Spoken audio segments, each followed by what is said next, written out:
Okay po, testing po natin yung Oxford miter saw. So, left and right po, meron siyang side angle up to 45 degrees angle po. So, sa kaliwa po, 0 to 45 degrees. Sa kanan din po is 0 to 45 degrees. Okay? So, ready to mount na lang siya kapag gagamitin nyo. I-mount nyo siya sa isang konkreto, kaya metal para hindi magalaw. So, meron na siyang blade.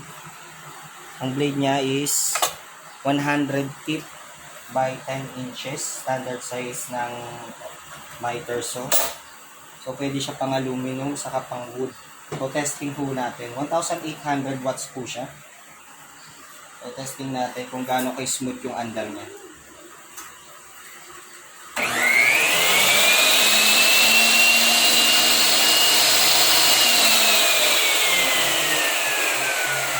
So, meron siyang tinatawag dito na safety switch. So, kailangan mo munang i-press to bago mo mapindot to. Kasi kahit ito yung tinatawag niyang safety features niya. So, kahit pag hindi mo to pinindot, kahit anong trigger mo niyan, hindi siya aandar. So, kailangan sabay itong dalawa nito. Okay? Testing huli natin.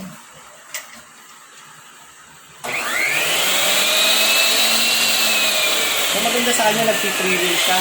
Kasi yung ibang miter saw, kapag stop mo, stop agad yung rotation ng blade. So, napipersa yung armature. Ito hindi, nag-free wheel siya.